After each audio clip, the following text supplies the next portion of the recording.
This is Lisa from Mobile Tech Review, and this is the Blackberry Bold 9900 for T-Mobile.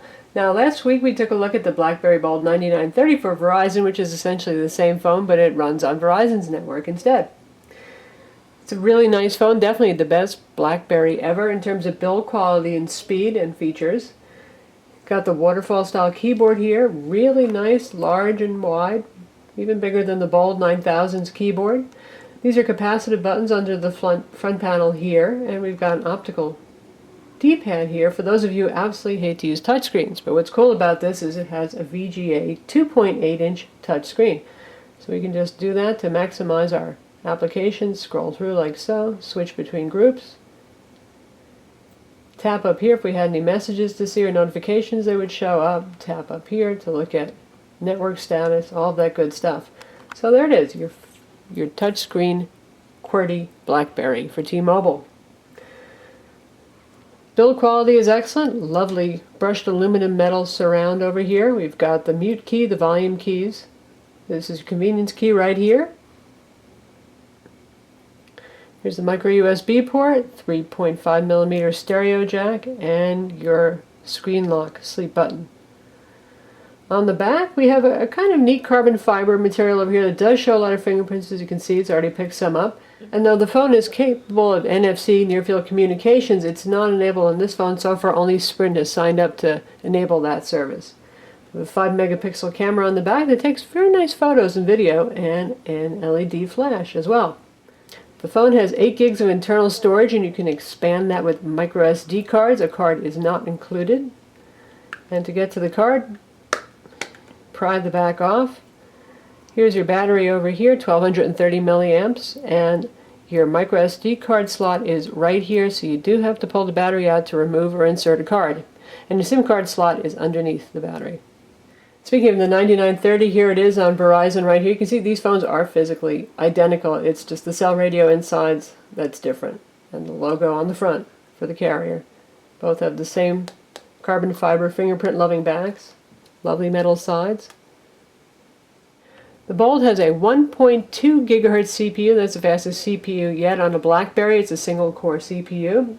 It has 768 megs of RAM. That's more than enough RAM to run any application, multimedia tasks, all that kind of stuff. It has Wi-Fi 802.11bgn, dual band, Bluetooth, and the usual GPS. This ships with the latest version of BBM that works with the Wikitude Augmented Reality application, which we'll show you in a bit, and it has the latest version of social feeds here. You can see got Twitter going on, you can get Facebook, RSS feeds, podcasts if you want to subscribe to them, and they're all accessible by tapping up here or tapping on this icon over here. Phone comes with a YouTube player. It does not have Adobe Flash, so it plays the mobile version of YouTube. And this has 4G HSPA Plus on T-Mobile's network, making this is the fastest for data transfer yet as well. You can upload directly to YouTube as well using the YouTube application. And the application is really just a shortcut to the mobile YouTube website, which we'll take a look at now.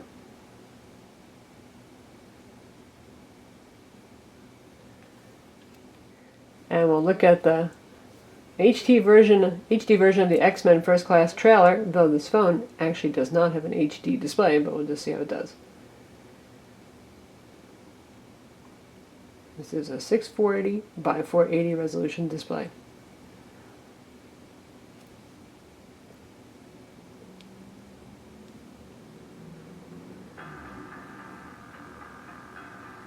And you can hear the speaker on this. This has absolutely marvelous speaker and speakerphone.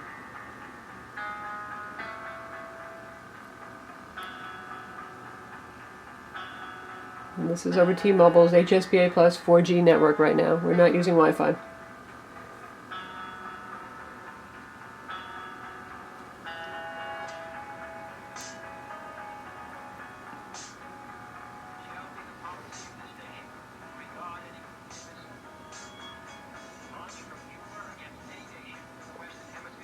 Well, it looks absolutely great.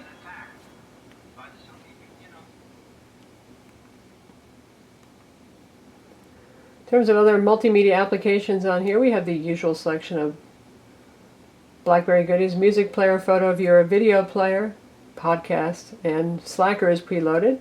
And there's also the Amazon MP3 store on here. So we'll take a look at the music player, which really hasn't changed very much from the last version. Yeah, the speaker is amazing. I try my best to tell you how I feel. And again, the multimedia apps really haven't changed that much since from Blackberry OS 6 to 7. And we'll check out the video player that's built in for locally stored video.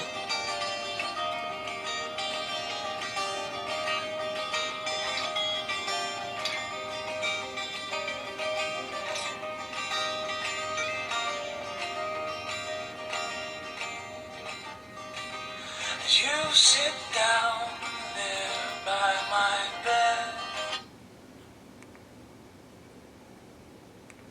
So there's a little multimedia on your Blackberry. Comes with Blackberry Maps, and you can download Telenav free. That is a $10 a month service if you want to use it for turn-by-turn spoken directions. Facebook and Twitter are preloaded on this as well, and you can download that Wikitude augmented reality browser that we told you about. We'll take a look at that right now. It's kind of cool and creepy at the same time.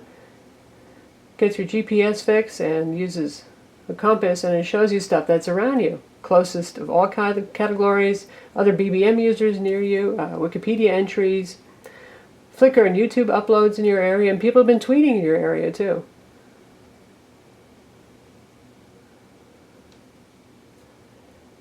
And this uses the camera and location, so you can see as we move it around, we see different tweets depending on where we aim it. And if you're interested to see what that person actually said, you just tap on it, it shows you down here what their latest tweet is.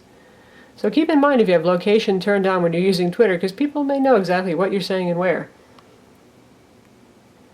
And that's irrespective of platform. Some of these folks are tweeting from Android, for example, or their iPhone. So interesting stuff there. Augmented reality on the Blackberry. Phone also works with Blackberry Bridge. For those of you who have a playbook, that's where our little blue light's flashing because it maintains that connection over Bluetooth. We've paired it to our playbook already. This is the Blackberry Bridge icon here where you get going. It's pretty easy to set up. So here it is in the Blackberry playbook. You can see we're in our Blackberry Bridge group right here. We have access to messages, contacts, calendar, the Bridge browser, BBM, memo pad, tasks, Bridge files. And pull up our calendar right here. And this is what the calendar view looks like for those of you who haven't seen that yet in your playbook because you haven't bridged with the phone. And here's the memo application. If we create a memo here, it'll appear pretty much instantly on the phone. So we'll go ahead and do that right now.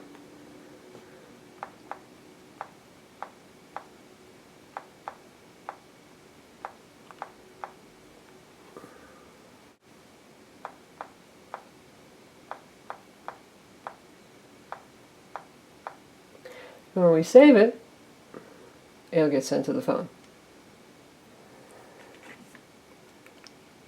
And if we take a look here, for the memo application, and there it is, the second memo, hi YouTube, that I just created on the phone, just like that fast. Pretty cool. Voice quality and reception on the Blackberry Bold 9900, excellent. Blackberry tends to have really good reception on the GSM network phones that they make, and yeah, we can tell you that this pulls in a better signal than pretty much any other T-Mobile phone that I have on my desk, and I have quite a few of them. Voice quality, full, loud and clear, really nice. Data speeds are good, but the usual holdback here with Blackberry is, for example, the market itself is a bit slow to download apps, that kind of thing. Nothing's going to fix that except for an infrastructure change, but in terms of web page load times, it's quite good. We'll visit our website so you can see.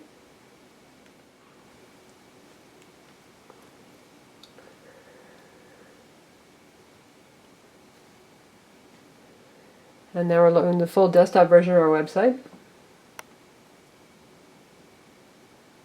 So really good speeds there. Unfortunately, there is no Wi-Fi hotspot tethering feature with this phone, but those of you who like to use Bluetooth or a USB cable, you can do that. Pinch zooming supported, scrolls around fairly quickly. Definitely much improved from Blackberry OS 6 web browser. It handles most layouts correctly. It's still not quite up there with Android and iOS for consistency of handling desktop layouts, but it's quite good. If you've been using an older Blackberry, you'll be thrilled with this. So that's the Blackberry Bold 9900 for T-Mobile. Definitely the best BlackBerry yet. If you're a BlackBerry user, you're going to love this. If you're not a BlackBerry user, it's probably not going to convert you over because it's not that much change from the previous BlackBerry experience.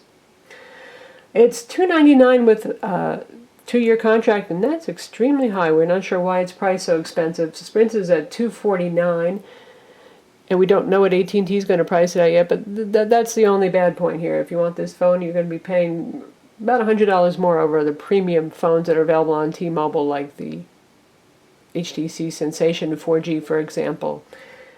That said, for the money, if you're a BlackBerry diehard, well, it's going to be worth the money to you to upgrade most likely, because it really is a very, very good BlackBerry phone. I'm Lisa from Mobile Tech Review. Visit our website for the full review of the BlackBerry 9930 and 9900.